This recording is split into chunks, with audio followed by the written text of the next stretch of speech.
Olá, meninos e meninas do sétimo ano integral. E aí, tudo bem com vocês? Espero que sim, né?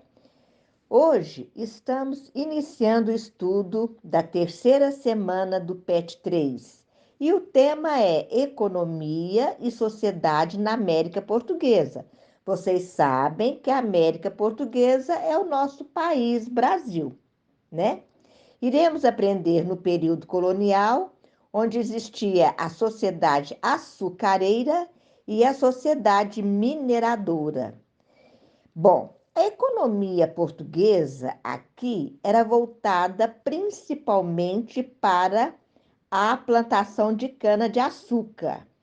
E essa economia, né, voltada para a plantação de cana-de-açúcar se deu na região nordeste da América Portuguesa, né, no século XVII.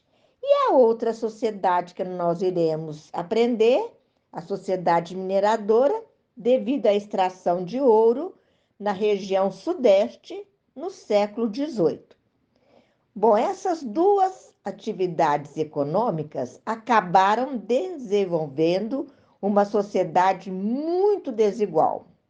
E nós vamos agora começar a entender.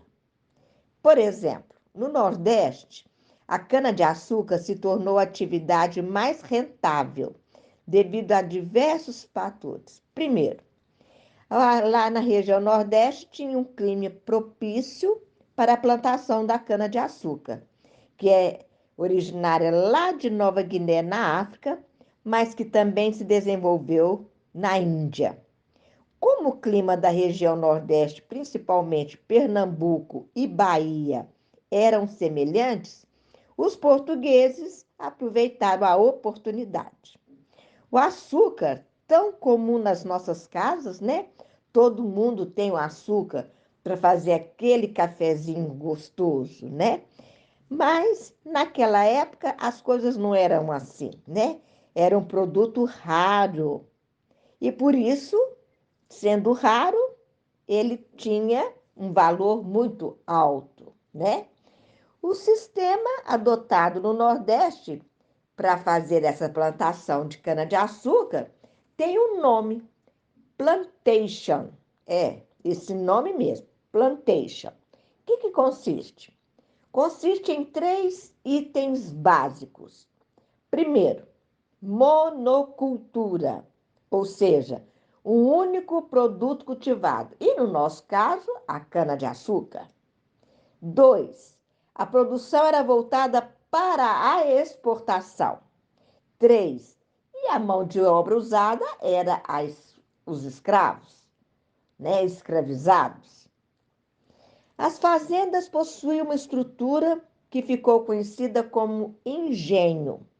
Dentro dessas extensas produções de cana-de-açúcar, sempre havia a casa grande, que era a casa onde morava o senhor de engenho e toda a sua família e os agregados, e próximos da casa grande, a senzala, locais com péssimas condições, onde os escravizados ficavam presos quando não estavam trabalhando. Havia também um extenso território coberto pela plantação de cana-de-açúcar e que cobria quase todo o terreno.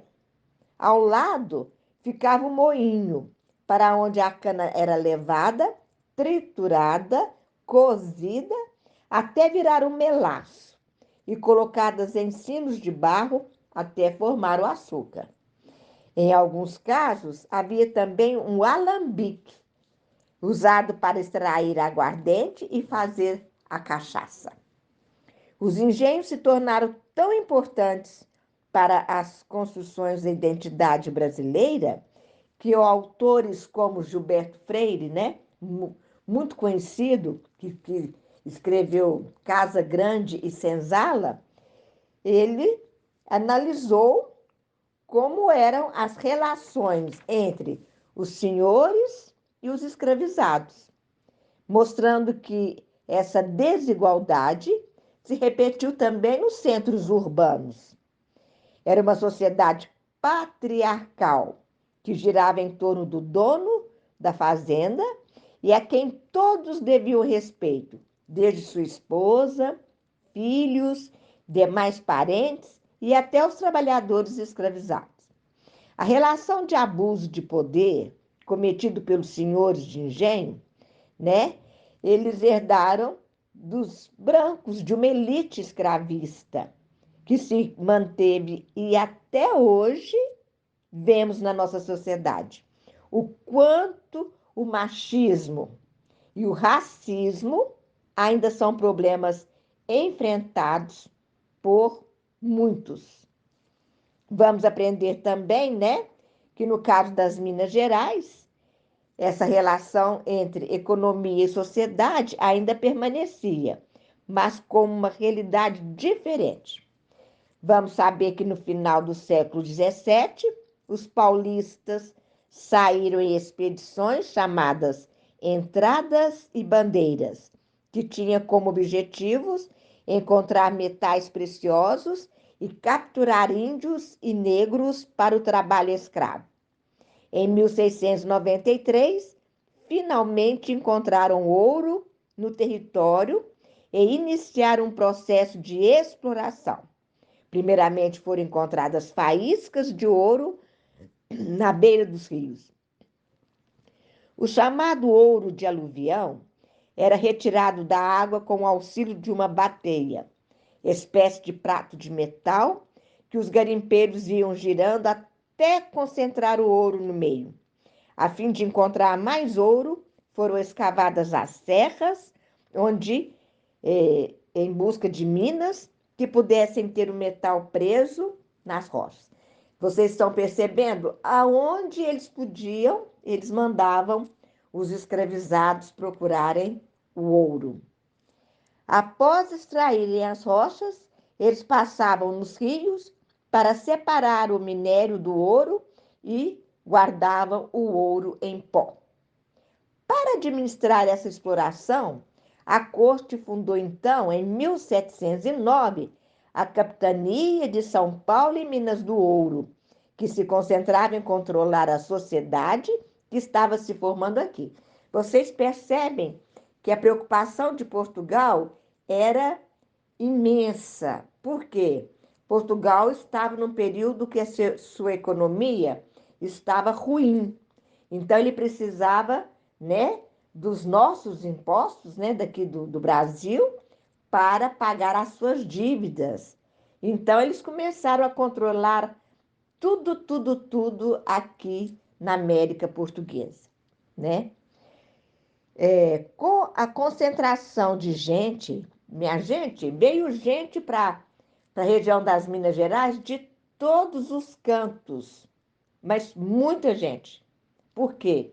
Todos em busca do ouro, né? Mais tarde adotaram a Vila Rica como capital, porque foi formando várias cidades. E a Vila Rica, que hoje é Ouro Preto, se tornou a capital das Minas Gerais. Mas houve outras cidades, como Sabará, São João del Rei, Mariana, Diamantina, Tiradentes, todas, devido à busca do ouro, né? Então foram formando cidades, porque houve uma grande concentração de pessoas em toda a região das Minas Gerais. Para conter o contrabando de ouro, né, que era a coisa que eles mais se preocupavam, os portugueses, a administração portuguesa proibiu a circulação de ouro em pó, o que era bem comum na época, já que após a extração o ouro ficava em pó. Criou então para controlar as casas de fundição, onde todo o ouro extraído deveria ser levado para que fosse derretido, colocado em formas para fazer as barras.